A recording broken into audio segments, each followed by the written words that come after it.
Hi everybody and welcome back to my channel. I hope you are just as ready to show up and thrive as I am. Last episode we left off with what activities take the most of your time or what things in itself. I'm pretty sure after reflection a lot of people could say social media. Social media is one of the most distracting things out there, and it definitely correlates with scrolling 3-minute videos, 30-second videos, 1-minute video, a 10-minute video, and before you know it, an hour has gone by and you don't realize how much time.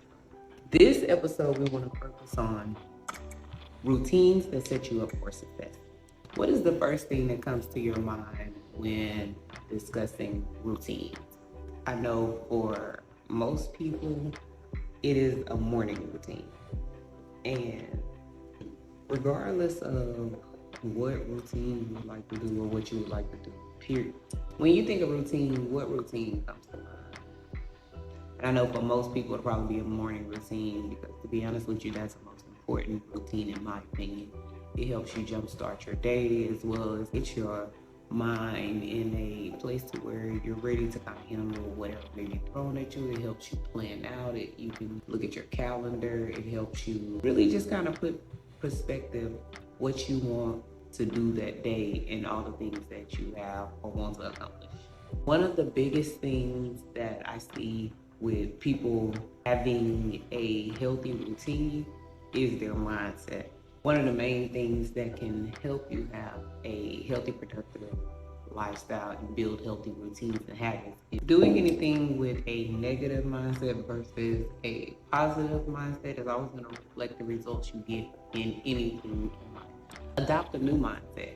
Having a negative mindset can impact your mental as well as your physical health by lowering your self-esteem, by reducing your confidence, hindering problem-solving abilities, increasing stress, and also damages relationships. What you'll see with a negative mindset is you'll always tell yourself what you can and cannot do. You'll always feel like you're to blame for anything, or you'll have the adverse aspect and you won't take accountability for anything. All of these things makes it harder to achieve the goals that you have set for yourself that you want to accomplish, potentially leading to anxiety and depression. Anxiety comes from living in the future, and depression comes from living in the past. So a good way to kind of help your mindset is to live in the present, live in the moment. And by that, I don't mean just like spend all the money you got, don't have a savings or whatever the case. Living in the moment just means that you're focusing on what you can control or change right now. You're only focused on being mindful of your current situation and what do you need to do to get out of that situation or to be better than your current. In most cases, to change your mindset, you have to inadvertently change your subconscious mind. Your subconscious mind stores experiences and memories and other information that happened to you in the past, and that information influences your thoughts and actions on how you process things as opposed to how you're going to carry them out. I'm sure most of us has heard the phrase, as a man thinketh, so is he. This actually comes from Proverbs 23:7, which basically talks about who you surround yourself with and their intentions for what they're doing. But this can also correlate to the subconscious mind, just like the phrase, you are what you eat. Because what that entails is what you think or what you feel in your heart or what you value here is what comes out here. So, for example, if you have unresolved childhood trauma, 9 times out of 10 as an adult, regardless of what age you are, you're currently living in that trauma. So it could be as simple as somebody not telling you you were beautiful or pretty or so on, and you growing up believing these things that you are not pretty enough, you're not good enough, you can't do or whatever due to either what somebody has told you or hasn't told you. That's what you believe and what you start telling yourself, and then you start to believe. And if you tell yourself anything long enough, you definitely gonna believe it. It's just like a liar. You always hear, if a person lie enough, or lie so much, eventually they begin to believe their own lies because they're really putting in their head that that's what happened, what they're saying. So your actions and beliefs correlate with your thoughts. Controlling your thoughts hugely depends on your faith or your mindset.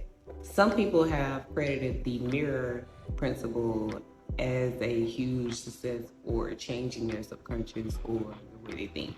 And is it basically reflects to us what we tell ourselves, or it's a depiction of what our internal world is as opposed to what we get back in the external.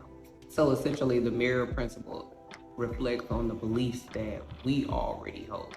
How many people have you heard count themselves out before they even try something? Or how many times have you done it to yourself? How many times have you been presented with a new situation, with a new job, with a new idea, with a new skill to try? And the first thing you tell yourself is, oh, I'm not good enough to do that. Oh, well, you should do it because I know if I do it, I'm gonna mess things up. Or, man, I wish I was pretty enough for people to compliment me. Or, man, I wish I could. Anything that you wish you could be, have, do, whatever the case, it's out there. You just have to make it available to you. And a lot of people simply don't know how to do that. It's a lot easier said than done. When you're presented with this new idea or this new action and you tell yourself, I'm not good enough to do that, then flows all of the memories and the thoughts and everything that perpetuates why you feel like you're not good enough to do that. And whether it's true or not, you are the person that is keeping you from getting to where you go. Because sticks and stones may break my bones, but words will never hurt me. You can take that saying and you can use it for yourself by saying that regardless of what anybody tells you are, anything that anybody says, any mean things, you know within yourself who you are, which goes back to the last episode of figuring out who you are. Once you figure out who you are, what your purpose is in life, or simply how you want to push yourself towards becoming that person in life, you begin to focus solely on that. You don't hear the naysayers. You don't hear what people tell you. A person that don't know you can look at you all day and say you're not qualified for something or that you're not good enough, but it's up to you to believe differently or believe that. Because if you believe what another person is telling you are, especially if it's something negative, then you're already at a level of confidence and low self-esteem that needs to be reworked. So we know a lot of people with self-esteem. Sometimes we've had self-esteem. Everything regarding self-esteem revolves around what you truly believe for yourself.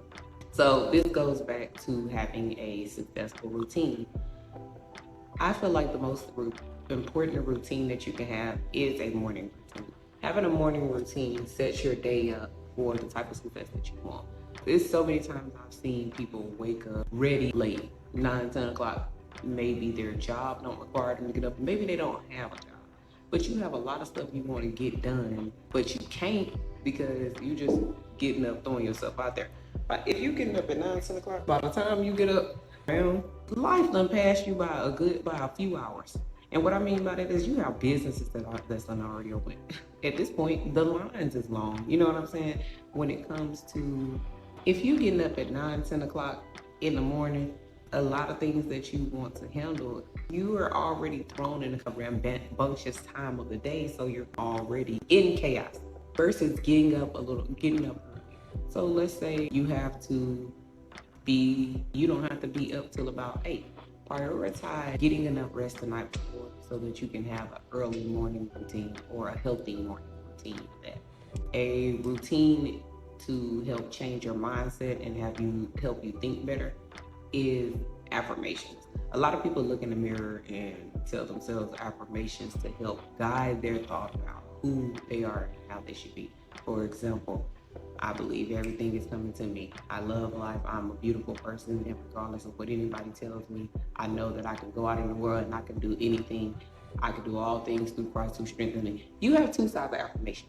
You have the biblical side of affirmation, one of the more of the side that I'm on, and then you have the actual sentence affirmations where you can just tell yourself positive things so that the more you repeat them, the more you believe them. With that being said, you have to practice consistently doing something new, that new thing. You have to practice consistently working on it. You have to practice regardless of what situation coming up, having a positive mindset, believing you can do it. And even if you fail, you have to have the mindset that it's a learning experience. Everything is a learning experience because nobody, again, gave us a book on how to do things when it comes to life. The only book that was designed for us to know how to go about life is the Bible. And granted, everybody is not to live exactly like the Bible, but you can still take principles that are in the Bible or principles from even other books to help you. A very famous book that people use is Atomic Habits. I am currently reading Battlefield of the Mind by Joyce Myers. There's a lot of books on success and self-help that teach you how to change your mind when it comes to being better and thinking better. Some people, for their morning routine, they read books. Some people exercise. Some people do yoga. Some people actually do mindfulness activities that allow them to shut off any distraction and just focus on what's going on. Me, I'm not good with mindfulness activities. Every time I did a mindfulness activity, I fell asleep. And so I don't know if I was supposed to be that relaxed, but I was. So I'm gonna try to keep my eyes open while I focus on mindfulness because closing them just sends me to sleep land. So I think in all, you have to find what works for you. And granted, a lot of us don't know that. So one of the biggest things that you can do to help you change your mindset is find somebody that you feel like those strengths are already in. Find somebody that's already confident. It could be somebody on your social media. It could be somebody like, you can either, basically a mentor. So you can either tell this person or ask them to be your mentor, or you can have a silent mentor.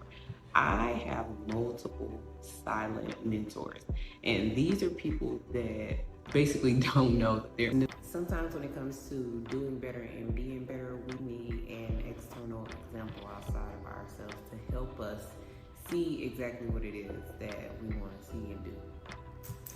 So I hope you enjoyed today's episode. That pretty much wraps up how to build a routine that works best for you to see more of who you are as well as accomplish more.